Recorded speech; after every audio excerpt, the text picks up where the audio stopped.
So before we get started with any cool bubble fun, we're going to have to talk about creating a solution that's right for you. The solution I use, I sort of developed over 8 years. I think I've used every different recipe that's ever been known, and the one I use, I love, but also I love it because of the way I perform my bubbles. I do them in cities all over Canada and all over the United States. So I need a solution that is stir and go, which means I can mix it in the hotel before I go to the event. I don't have to leave it for 24 hours, and that I can beef up or tone down on site depending on the environment. So my bubble solution is right for me, but it might not be right for you. So I want to make sure that you have all the options so that you can build the kind of bubble solution you want. Now let's start with the soap. This is going to be an easy one. If you are overseas, you're going to have Joy. Joy or Fairy Liquid if you're in Australia, those are going to be your go-to. Here we have Dawn. Dawn Normal, not Dawn Ultra and not Dawn Antibacterial. I bought the Dawn Antibacterial for a show I did in Chicago and the bubbles didn't work at all, and I had someone go out and get me proper Dawn 12 minutes before the show and I had to mix it during the show, and it was fine because the solution I use is so stir and go.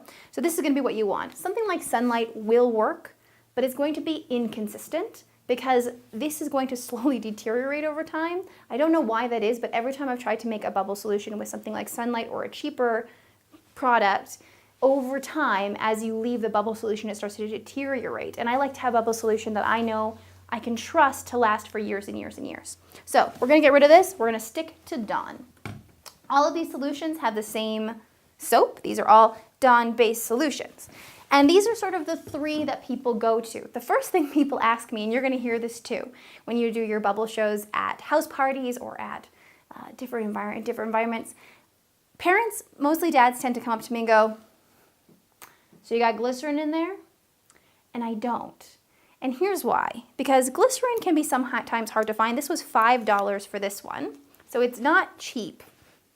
$5 for this, and I had to use about that much of it just to make this much. Now you don't have to use that much, but I want a hearty, heavy-duty glycerin-based solution. So what is the glycerin doing? Well, the soap is actually going to create the bubble, but as soon as you get a bubble, you have to be wary that as soon as one side of it evaporates, that's going to be the hole that's going to pop the whole bubble. So you want a solution that's both thicker and also one that's going to evaporate less quickly. So these are kind of things you have to think about when you're creating bubble solution. And the glycerin is going to stop it from dehydrating so quickly. So it will last a little bit longer. These bubbles are very shiny. They're easy to do sculptural work with, but glycerin bubbles will eat away at plastic over time and at metal. I noticed I had been doing a Dove pan routine with the glycerin-based solution, and it ate a hole through the bottom of my Dove pan. The other thing with glycerin is, again, it's harder to find. We had to go to 4 stores just to find this one because I don't have it because I don't use it anymore. And glycerin-based bubble solution really is at its best when it's sat for at least 24 hours. For me, that's not really practical. But I do want to show you what a glycerin-based solution looks like. So you'll see it's very rich. It's very light. I'll show you here. You can see it's quite fast. It's very light. And when I create the bubble, it's a lightweight, very shiny, very thin bubble. But it's got a lot of rigidity. It's a nice solution, but when I pop, it pops out. So it's a very messy solution. This is a white corn syrup-based solution. So this is basically a sugar-based solution. This is going to be a lot thicker, more consistent for me, in my opinion, because as soon as you mix it, you know what you're going to get. Basically, the mix is going to be the same 10 minutes after you make it or 24 hours after you make it, whereas this is not quite as consistent. But look, when I blow this bubble, they're not very consistent. It's very heavy. You see how quickly it falls? It's a very, very heavy bubble. It's a little thing, but you can see, bam, falls really, really fast. And I don't necessarily want a bubble that falls really, really fast because I'm not going to have the time to catch it. My reaction time is going to have to be a little bit faster. I'm not going to be able to do quite as much with it. When I try to blow the bubble as well, as soon as I stretch it, it pops. It doesn't want to be stretched, the glycerin bubble. It's very strong in the air. The bubble is very strong. And also, you can usually bounce these off your hand because they're going to be a little bit stronger, but they don't like to be stretched. which is kind of a problem. So these are two options you can use. There are recipes for these on the page below. So if you want to try them out, you're more than welcome to. And I think it's very important to see the recipe, but then also play with the amounts, because you might find that using lots of glycerin, that's perfect for the weather environment you're in, or for the school environment you're in, or the sugar bubble is more your preference. You're welcome to use whatever you want. But these are not what I use. Here's the other thing. These both should be made with distilled water because of the way they are. The bubble solution I use, you don't need to use distilled water because of my secret mix. So what is my secret mix? I will tell you. You mix 6 cups, basically. You're gonna have some hot, some cold, the recipe's down below, of water with a half a cup of Dawn dish soap. And then 1/2 scoop of my secret mix, which is 1 part baking soda, to neutralize any different things in the water and to try and keep it more consistent. 1 part icing sugar to give it some of the qualities that this has to make the bubble a little heavier so that it falls straight down. Otherwise, with this, a glycerin bubble is going to sometimes leave your performance environment and leave you all by yourself, whereas this is going to fall straight down. I wanted something in the middle, so 1 part icing sugar, 1 part baking soda, and 4 parts horse lubricant. Yes, that's what I said, horse lubricant.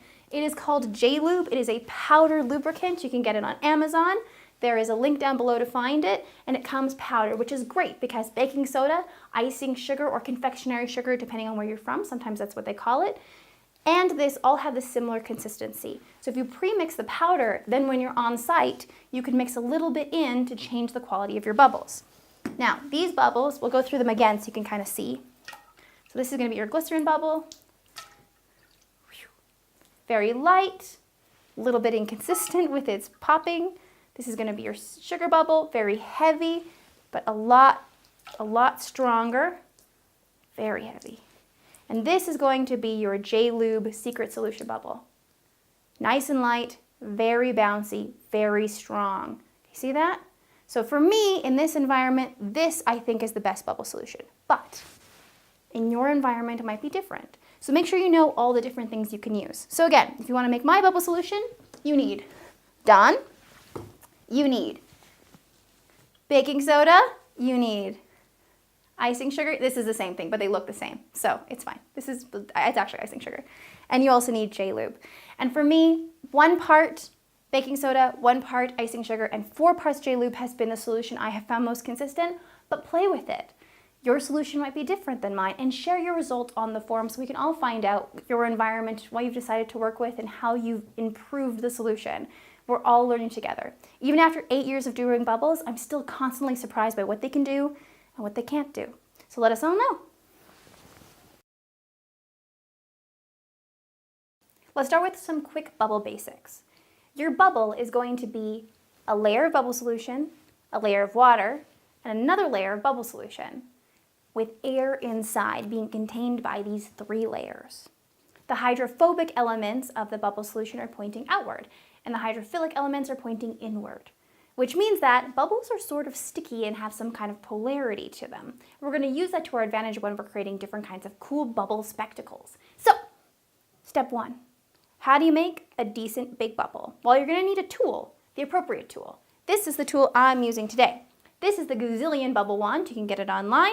This is the one we're going to be starting with for now because it's the one I'm used to, but in a couple of months I'm going to be releasing a really cool one myself, so stay tuned. But for now, this is the one we'll be using because it's the one I'm most used to. I also found some really interesting ones at the dollar store that were quite big, that worked really well, but I will caution you against using something like this.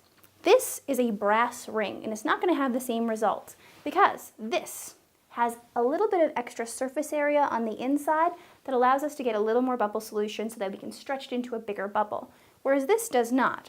So when I try and blow a bubble with something like this, it's a little bit more fragile and delicate. I have to be much more gentle to try and get the bubble out of it. Whereas with the same size hoop with a little extra surface area, I can get a much more consistent bubble.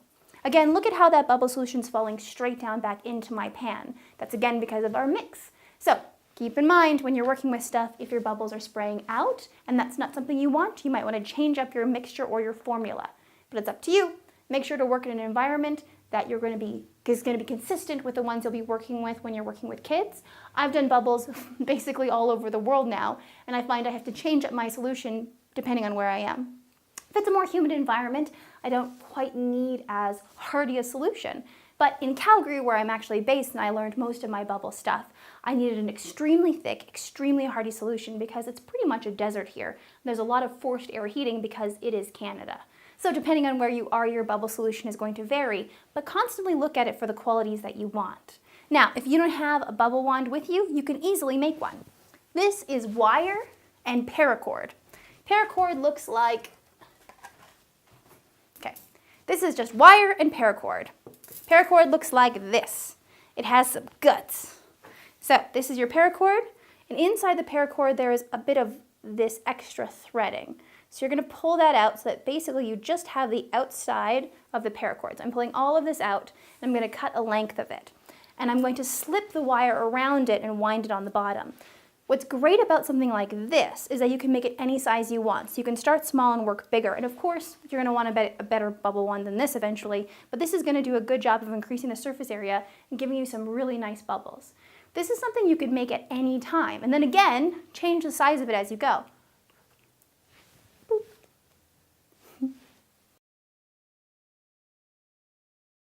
Before I get too much further, we should talk about some of the problems with bubbles.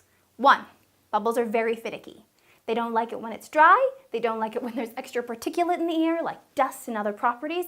I remember doing a bubble show in a farm, and there was little pieces of hay in the air, and almost none of my bubble stuff would work, which is why this program also includes a ton of cool bubble gags. I can pretty much do a 45-minute show without ever doing anything interesting with bubbles that still feels like a bubble show, if the worst happened.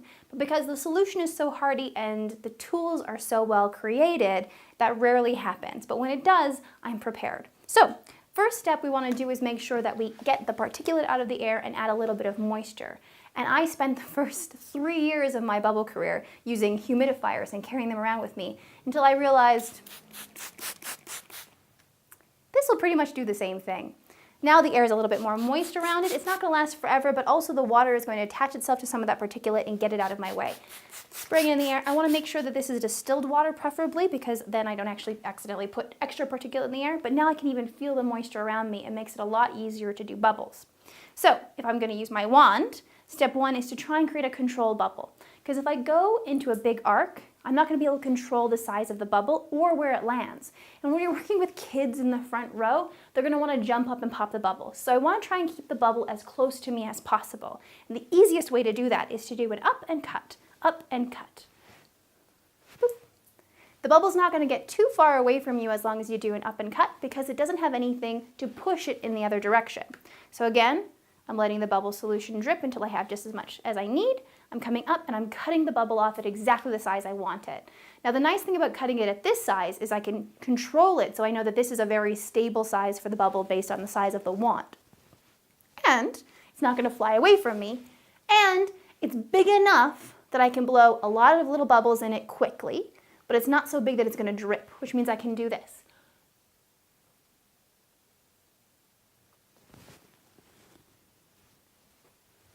Which is a fabulous combination. Now, the other thing to think about when you're working with bubbles is that bubbles, they hate you. They hate you when they want you to fail. They do. Sometimes they're just not going to work for any reason, no matter what you do. Even if you have the right bubble solution, it's the right environment, there's nothing in the air, everything is moist, there's tons of water, they're still not going to work. So you need to brace yourself for that, which means, as a bubble artist, typically you're not going to try to telegraph too much of what you're doing before you do it. So when I work with this big bubble wand and I do some of the interesting things I do with it in my show, I don't tell the kids what I'm going to do ahead of time. I don't say, I'm going to blow a big bubble and blow a bunch of little bubbles into it and pop, and they're going to fly out the top and I'm going to catch them in the bubble. That is what I'm trying to do. But I'm sort of protecting myself if I just go ahead and do it and don't tell them. And then afterwards, what I'm going to do is say, again, and then I'm going to try and do something slightly different. And the kids will be completely flabbergasted because they don't expect it to happen. But also, if I don't quite get all those steps in, nobody knows. As long as when I'm done, I take credit for it. Ooh, that was exactly what I intended to do. So let's go through that sequence again. Up, cut, catch. So how am I catching this bubble so easily? 2 things. 1, When I come up and catch it, I'm catching it gently and absorbing some of that impact and slowly rotating it up. Rather than trying to catch it on the top, I'm letting the bubble kind of come to me. The other thing I'm doing is I'm making sure that I don't still have a layer of bubble solution on my wand. I'm shaking it off before I catch the bubble. You might not have caught that. I do it here, very, very subtly. Maybe not as subtly as I think. Ooh, get down, get down, get down. The reason I do this is because if I have a little bit of bubble solution on the bubble wand, it's sometimes gonna suck up that bubble solution. See if I can do that consistently because of the polarity of the bubble. Now, this is a whole separate trick.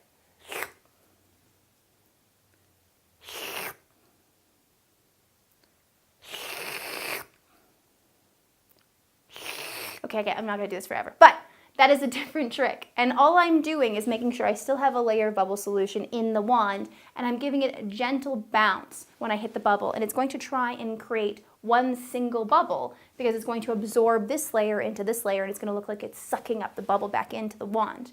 Now you're gonna notice there's all this little bubble stuff that's appeared on my tray.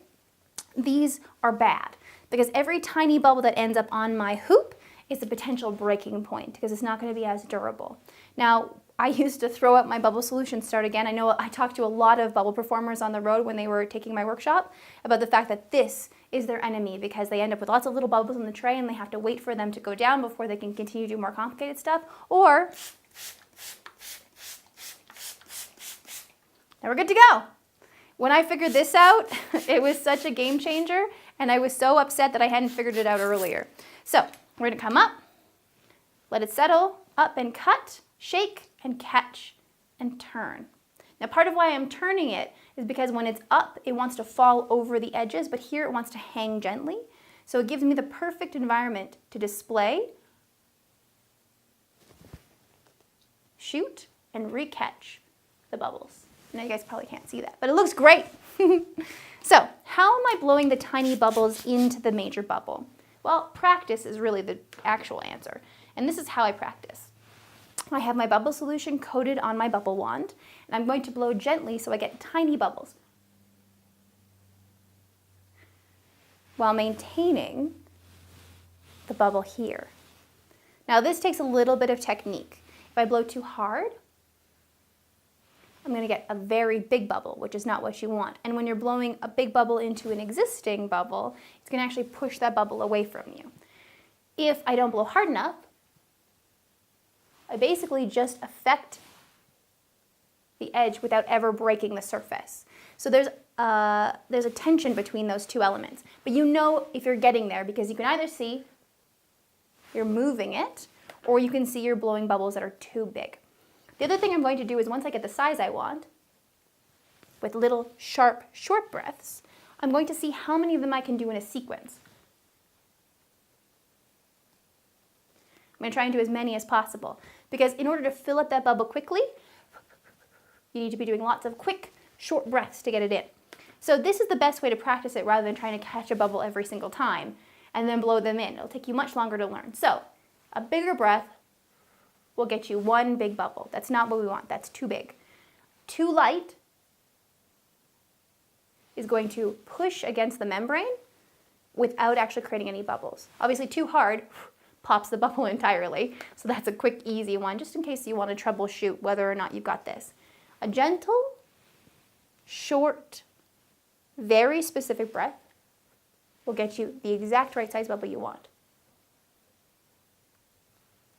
And then we're going to see how many of them we can do in a row. Fun. Now, once we've got that down, we can put it inside a bubble. We can combine the two different sections. So we're going to pull the bubble up, cut it off at the top, catch it by absorbing some of that bounce, rotate the wand over top so it's hanging, and then see how many little bubbles we can get inside of it. So up and cut, grab, bring down,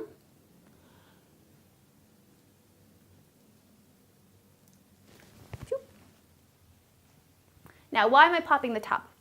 If I pop the top while the bubble is contained with as many bubbles as possible, and you'll see that the bubble, the heavy bubble on the bottom, the big one, is bouncing a little bit. If I pop it right when that bubble is coming up, when it's hit its sort of apex and it's about to come back up, it'll push all the little bubbles inside out through the top. And the kids will freak out. You'll get tons of credit for that if it works. And if it doesn't work and you just pop it, it looks like you deliberately popped it because you take credit for it in that moment. So either way, you're gonna get the credit for what you want. Now, if you manage to do that and maintain a membrane, you can try and catch one of the tiny bubbles in the existing bubble. So up and cut, rotate,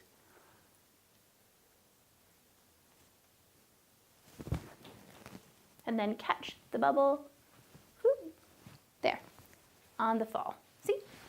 Just like that. So you get another layer, another layer, another layer, another layer of trick, and by the time you're done, you can now go woohoo, and they're gonna freak out.